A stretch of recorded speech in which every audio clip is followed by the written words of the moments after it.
Olá, tudo bem? Que bom nos reencontrarmos, não é? Eu acho muito bom mesmo. É dádiva de Deus. Esta é a EBD da Igreja Batista de Barão da Taquara, aqui no Rio de Janeiro, Praça Seca 32. O nome da igreja é Barão da Taquara, mas fica na Praça Seca. Praça Seca 32, em frente à estação do BRT. Eu queria convidar você a continuar estudando comigo esta revista que vai tratar sobre o Sermão do Monte. A gente já viu que não é um sermão. Poxa, que EBD é essa, né? Fala já que o sermão não é sermão, é um ensino. São ensinos de Jesus proclamados no monte. Aí você pode me perguntar, e de onde vem a história de Sermão do Monte? Na minha Bíblia está escrito Sermão do Monte, mas está escrito no subtítulo, né? E aí você precisa guardar que subtítulo não é Bíblia, foi o editor da Bíblia que colocou o nome de Sermão do Monte e a gente aceitou como Sermão do Monte. Já aprovei a você lendo o texto logo no começo, Mateus 5:1, que vai falar sobre ensino. E Mateus 7, o último versículo, também vai falar sobre ensino. E não tem nada de Sermão do Monte. Então, foi o editor da revista e a tradição que colocaram o nome de Sermão do Monte. Nós estamos estudando, então, o sermão, que é um ensino de Jesus na montanha. Depois de tanta falação, né, vamos orar para continuarmos o estudo, para que Deus nos abençoe, me ajude aqui, me proteja aqui, me oriente aqui no que eu vou falar, mas eu sou responsável pelo que eu vou falar. Eu não sou responsável pelo que você vai ouvir, do que você vai ver e como o Espírito vai trabalhar tanto em mim aqui quanto em você do outro lado dessa tela. Vamos orar então? Senhor, muito obrigado.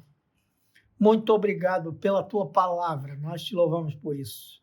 Muito obrigado porque algumas pessoas param para ler, para ouvir, para estudar a tua palavra. O Senhor nos deu esse privilégio. Então nós queremos te render graças, mas também queremos te pedir que o teu Espírito nos oriente, nos ilumine, a fim de que nós entendamos o que a tua palavra quer nos ensinar. Nós oramos assim, no nome santo de Jesus. Amém. Amém, amém. Abra sua Bíblia lá. Escola Bíblica Dominical tem que ter Bíblia, né?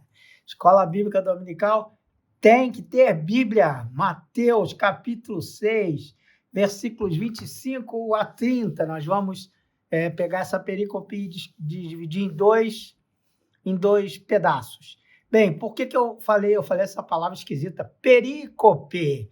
Perícope é um pedaço, um raciocínio, uma ideia do texto bíblico que se completa. Tem começo, meio e fim. Não sei se você consegue ver a minha Bíblia aqui, ela tem pedaços assim. Isso a gente chama de perícope. Esse pedaço que o editor teve o cuidado de fazer, de separar o raciocínio e até colocar subtítulos nesses raciocínios para que nós entendamos os temas que Jesus desenvolve nesse Sermão do Monte. Eu queria também que, antes de ler o texto, eu queria que você pensasse comigo e recordasse algumas coisas. A primeira coisa que eu queria que você recordasse é o público. Para quem Jesus está falando isso? Você lembra? Pois é, se você não lembra, volte lá em Mateus capítulo 4, os últimos versículos do capítulo 4. Deixa eu falar uma coisa também para você, às vezes a gente fala, para nós é tão comum, né? Para algumas pessoas nem tão comum assim. Capítulo é essa letra grandona aqui. Versículo a letra não, número, desculpa. Versículo é o número pequenininho, né? Então, o capítulo 5 é esse daqui. O capítulo 4 é esse daqui, fácil de encontrar, né? E os versículos são esses números menores. Veja, por favor, no versículo 23, você vai ver que Jesus foi por toda a Galiléia ensinando nas sinagogas deles, pregando as boas novas do reino e curando todas as enfermidades e doenças entre o povo. Depois pula para o 25. Grandes multidões o seguiam vindas da Galileia, Decápolis, Jerusalém, Judéia e da região do outro lado do Jordão. Vendo as multidões, você percebeu que eu li sem parar? Eu não separei capítulo e versículo. Por que eu não separei capítulo e versículo? Porque a Bíblia não foi escrita em capítulos e versículos. Então você já sabe quem é o público-alvo desse aqui. Quem é o público que está ouvindo Jesus? Vendo as multidões, Jesus subiu ao monte e se assentou. Seus discípulos aproximaram-se dele e começou a ensiná-los, dizendo... Ora, os discípulos se aproximaram de Jesus, mas ele, vendo a multidão, subiu ao monte, se assentou. Os discípulos se assentaram próximos de Jesus e atrás desses discípulos, essa multidão que estava seguindo a Jesus. Multidões que vinham de Decápolis, da Galileia, Jerusalém, Judéia e a região do outro lado do Jordão.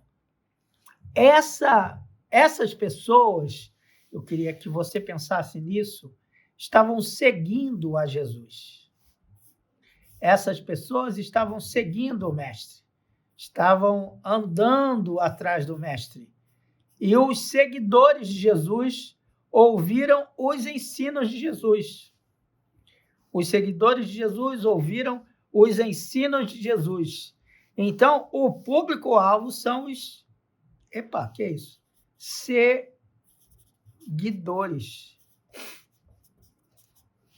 do Mestre.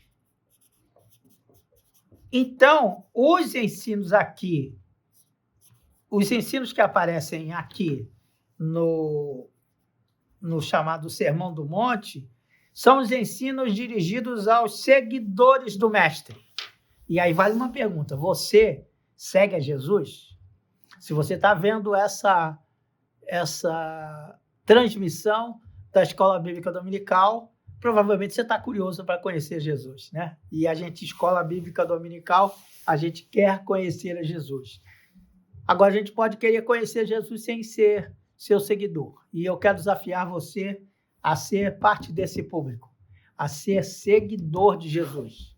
O que Jesus ensina é muito pesado, mas também é fonte de vida. Vou repetir. O que Jesus ensina é muito pesado, mas o que ele ensina é fonte de vida. Bem, tendo consciência disso, já passamos por vários capítulos, vários versículos desse Sermão do Monte. Nós estamos no capítulo 6, no finalzinho do capítulo 6. Eu vou ler para você. Capítulo 6, versículo 25. Portanto, eu digo, não se preocupem. Jesus está dizendo, hein? Portanto, eu digo, não se preocupem com sua própria vida quanto ao que comer ou beber, nem com seu próprio corpo quanto ao que vestir. Não é a vida mais importante do que a comida? E o corpo mais importante do que a roupa? Observem as aves do céu. Não semeiam, nem colhem, nem armazenam em celeiros. Contudo, o Pai Celestial as alimenta.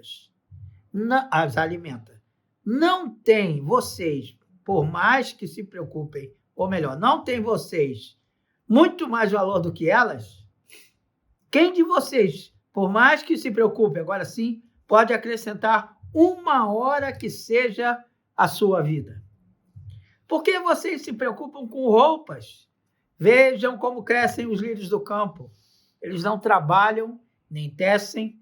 Contudo, eu digo que nem Salomão, em todo o seu esplendor, vestiu-se como um deles. Se Deus veste assim a erva do campo, que hoje existe e amanhã é lançada no fogo, não vestirá muito mais a vocês, homens de pequena fé. Então, eu queria muito que você atentasse para o que o Mestre está nos ensinando. Ele está nos ensinando que a gente não deve se preocupar, mas eu não sei como é que isso bate em você. Em mim é muito pesado. Confesso que é muito pesado. Não é tão simples quanto ler. Ler é mais fácil, viu? Ler é muito mais fácil do que viver. Eu estou rabiscando aqui porque eu estou com a intenção de fazer algo. Enquanto eu vou falando, eu vou riscando aqui. A vida vale muito mais do que o que a gente come, do que o que a gente veste. Mas eu sei o quanto nós ficamos preocupados com a nossa roupa, o que a gente vai vestir, como é que a gente vai se vestir nesse frio, né? Eu estou até com frio aqui. Você já viu meu casaco? É, meu casaco bonito, né? Então, eu estou aqui com o casaco e eu tenho o que vestir. Mas se você não gostar do meu casaco, você vai me deixar com frio, tá entendendo? Então a gente vive mesmo preocupado e eu queria que você pensasse junto comigo. Agora eu vou fazer outra coisa. Vou escrever aqui, ó. Preocupação. Bem, o que Jesus está dizendo para mim é que eu não preciso me preocupar, eu não preciso me ocupar antes da ocupação. Eu não preciso me preocupar, ou seja, não preciso ficar angustiado, ansioso pelo que eu vou comer ou pelo que eu vou vestir. Aí você pode pensar junto comigo, lendo esse texto, que então Jesus falou, meu seguidor, o público-alvo de Jesus, meus seguidores sejam vagabundos. Não é isso que Jesus está falando. O que é que Jesus está falando aqui? Jesus está nos ensinando, está nos desafiando a confiar nele. Jesus está nos desafiando a pensar nele. Jesus está colocando diante de nós um alvo que a gente só vai alcançar pela graça, pela misericórdia de Deus, e esse alvo só vai ser alcançado se nós começarmos a pensar que Jesus é que é o mestre, que Jesus é que é o Messias. Então você vai falar, não vou estudar, vou ali para a praça, vou querer fazer as coisas que Jesus mandou fazer e não vou trabalhar. Não é isso que ele está falando. Ele está falando de trabalho com qualidade. Ele está falando até porque a gente encontra nas Escrituras, basta você abrir lá no livro de Gênesis, você vai perceber, e tem gente que fala que trabalho é castigo, né? Não sabe muito de Bíblia, não, porque se você for olhar, foi bem antes do pecado, foi bem antes da expulsão do paraíso que o homem começou a trabalhar, começou a produzir, começou a cultivar aquele lugar em que ele estava. Por que isso ocorre até hoje? E o castigo divino não é o trabalho em si, mas o esforço que a gente faz para conseguir o trabalho. Vamos raciocine junto comigo, que é muito prazeroso quando você faz as coisas com satisfação. Fica muito mais leve. E o que Jesus está preocupado aqui, Jesus está ocupado aqui com a nossa total satisfação, com a nossa, que a gente chama hoje de qualidade de vida. Veja como ele diz, ele vai dizer assim, portanto, não se preocupem com a sua própria vida, pelo que comer ou o que vestir. Então eu vou trabalhar, eu vou realizar minhas tarefas, eu vou cumprir minhas próprias metas, mas sem viver a angústia, não apenas de cumprir as metas, mas sem viver a angústia do trabalho em si, porque o trabalho, você veja você como isso aqui tem conexão ao que a gente acabou de falar na lição passada sobre o trabalho, a qualidade do trabalho, a angústia que a gente tem em produzir o trabalho e nas prioridades que a gente precisa ter na nossa vida. Então, o que Jesus está dizendo aqui é que eu e você precisamos aprender a relaxar e fazer nossas tarefas com satisfação. Um grande filósofo do nosso tempo falou que o melhor lugar da meditação dele é a cozinha. Você vê, cozinha, não é? Porque de vez em quando ele tem que parar ele tinha que parar o que estava fazendo para lavar a louça e ele conseguia, enquanto lavava a louça, se dedicava a cada prato, a esfregar, a limpar, ele ficava pensando na vida. E é isso que Jesus está falando, porque ele vai dizer aqui que a gente precisa parar. Percebe que Jesus está falando? Que a gente precisa parar, a gente precisa falar e se perguntar por que mesmo que a gente está trabalhando, para que mesmo que a gente está trabalhando. Se você tem uma meta, se você tem um ideal, se você tem um objetivo, você deve sim correr atrás do seu objetivo e trabalhar sem se angustiar, sem se desgastar para atingir essa meta, para atingir esse objetivo. E é o que Jesus está falando aqui.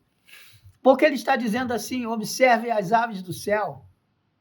Eu estou tentando reproduzir aqui com rabiscos o negativo de uma flor. Por que eu estou fazendo isso? E você está me acompanhando aí. Por que eu estou fazendo isso? Para que você pense que a gente tem que parar. Eu, inclusive, devia até parar de falar e ficar só rabiscando nessa caneta Bic aqui, para perceber que os rabiscos combinados vão dar sentido a essa bagunça que você e eu estamos vendo aqui. Que os rabiscos coordenados, que os rabiscos combinados vão dar sentido ao que eu estou desenhando aqui. Eu vou te dizer, a nossa vida é desse jeito aqui. Às vezes a gente está tão preocupado com os detalhes da nossa Ashura. Aliás, Ashura com H, Hashura é esse tipo de desenho feito do trançado, assim, né? Tem histórias muito poderosas de artistas que fizeram grandes artes com bico de pena. Pegava a pena assim, molhava e ia fazendo os desenhos assim, preto e branco, para entender luz e sombra. Aqui eu estou fazendo bico de pena, você percebeu? Bico de pena, estou transformando no bico de pena. Mas eu quero destacar para você isso que eu estou falando. A primeira coisa que Jesus está ensinando para a gente é que a gente precisa relaxar. A gente precisa relaxar. Respirar, sabe? A gente precisa respirar 1, 2, 3 vezes, parar e pensar: por que é que eu estou fazendo isso? Onde isso vai me levar? Por que eu escolhi fazer isso? E aí, quando você para pensar, você para raciocinar quem é que te sustenta. Quem é que coloca em você o talento que você tem. Quem é que absorve o que você tem e transforma em dádiva para outros? É Deus. Então, ele está dizendo isso, que às vezes a gente fica na correria do dia a dia e a gente não se toca com isso. Tem hora que a gente precisa parar. Às vezes as pessoas ficam achando assim: para que domingo ir à igreja? Por que isso?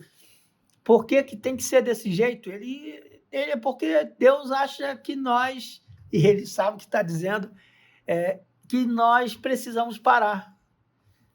Por isso ele criou o sábado, para que nós paremos para refletir. E aqui Jesus está falando: olha as aves do céu. Não sei se você já parou para olhar.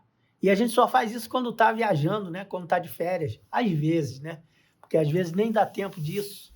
Mas como o tempo passa devagar, quando você vai para uma serra, para uma montanha, ou mesmo para uma praia, fica olhando as batidas da água, e você pode parar e pensar e perceber que a vida está ali, fluindo em volta e através de você. É o que Jesus está dizendo para a gente. Olha as aves dos céus. Você já parou para pensar como é que elas subsistem? Quem é que dá a comida para elas. Bem, é Deus, mas eu também não sou uma ave do céu. Então, eu sou parceiro de Deus na construção do mundo.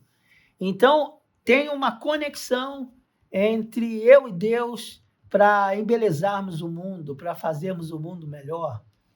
Então, isso aqui não é uma chamada para vadiagem, para a gente ficar à toa. Não, é uma chamada à responsabilidade.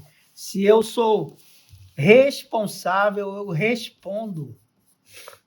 Agora, preste atenção. Se eu respondo, é porque eu sou responsável.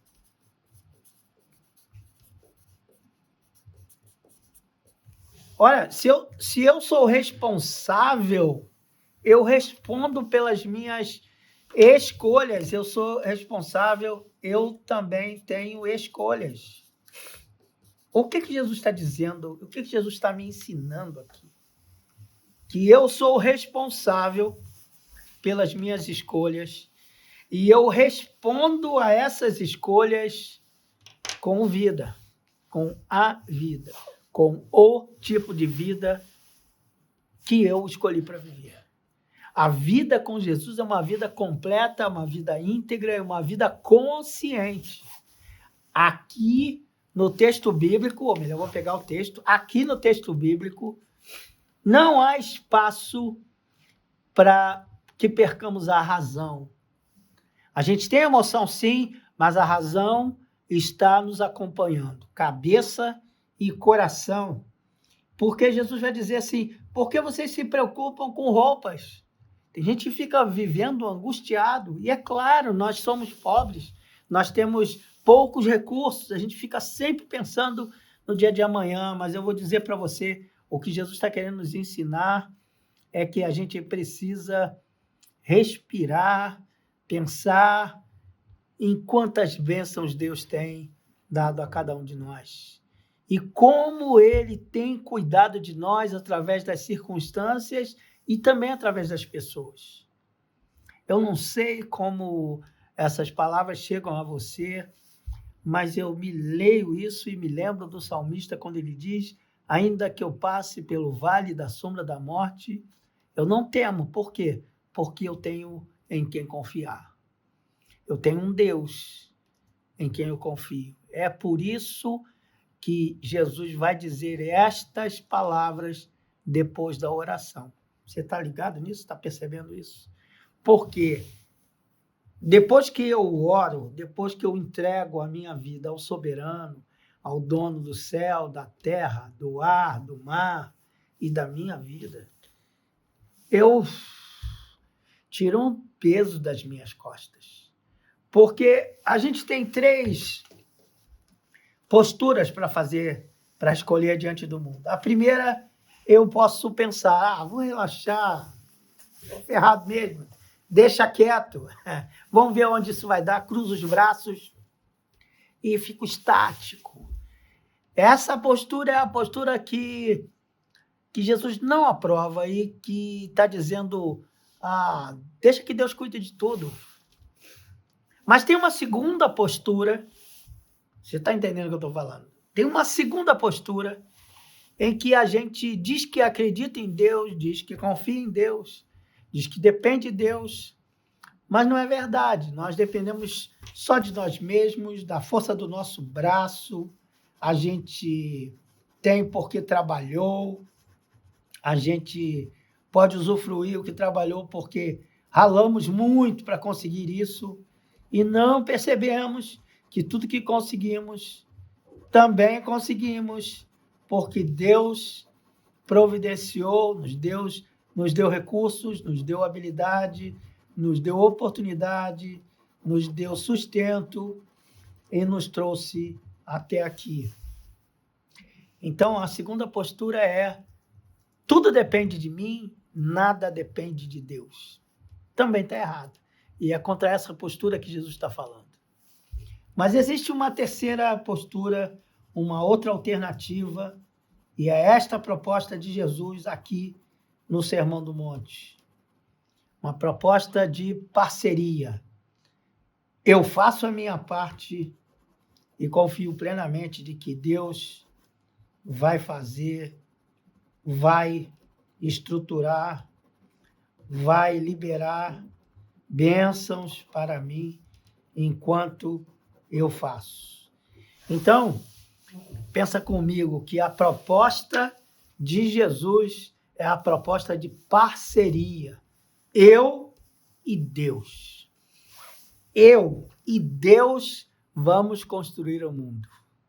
Eu, você e Deus vamos melhorar o mundo. Você percebe? É isso que o Sermão do Monte está deixando muito claro para a gente, que a gente precisa desenvolver, que a gente precisa fazer.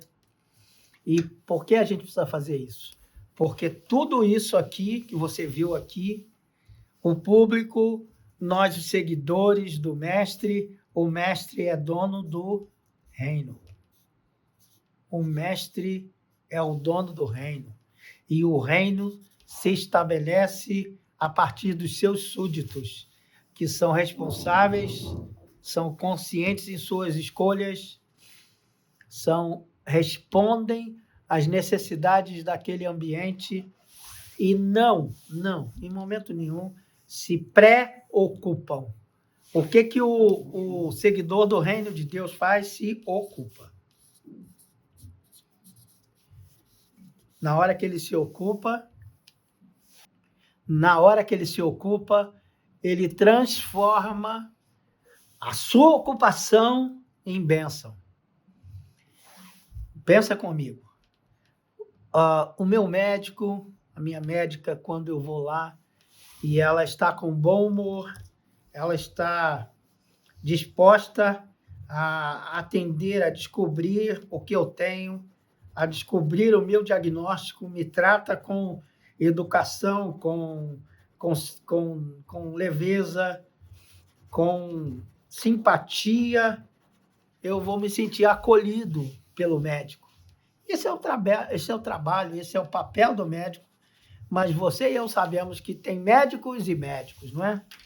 Pois bem, esse médico que está fazendo isso, você já parou para pensar que esse bom médico é um médico que trabalha com leveza, é um médico que transforma a sua atividade em bênção?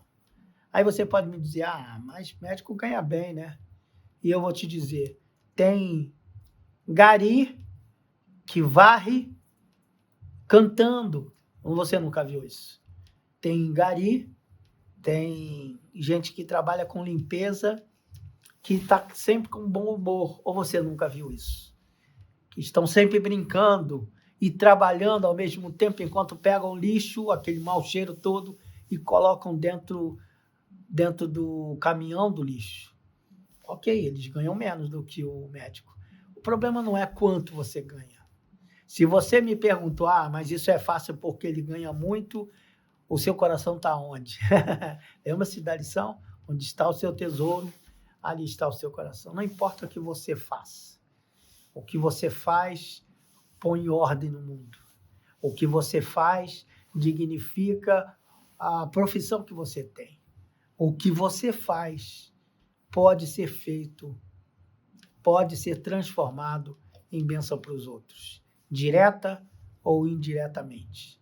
A minha oração é que Deus fale muito claramente ao seu coração, dizendo para você e dando a você essa consciência responsável de que eu não vou conseguir isso através de instituições. Presta atenção nisso. Isso não é conquistado através de instituições. Lembra que eu falei? Eu e você e Deus vamos embelezar o mundo. Isso é feito através de pessoas. E as instituições precisam de pessoas. Então, não fique esperando as instituições. Tome você a iniciativa. E se você começar a tomar a iniciativa, você vai descobrir instituições que reúnem essas pessoas dispostas a abençoar outras. Vários ministérios nós temos aqui na igreja que fazem com que nós possamos servir a Deus mesmo aqui dentro da igreja. Gente que cuida da cozinha, gente que cuida da copa, gente que cuida das crianças, gente que cuida da limpeza, Gente. O que Jesus está falando aqui, para ser seguidor dele, para ser servo do reino, nós precisamos ser responsáveis e responsivos, respondermos às necessidades do mundo. Como é que nós vamos responder às necessidades do mundo? Apresentando para eles a nossa vida e o nosso trabalho. Você vale mais. Jesus está dizendo, você vale mais. Você vale mais do que um pardal, você vale mais do que as plantas que estão no campo, você vale mais do que qualquer flor, por mais bela que ela seja. Deus te ama tanto que mandou Jesus. Deus me ama tanto que Ele mandou Jesus para me transformar em alguém parecido com Ele. Boa semana para você. Até a próxima lição.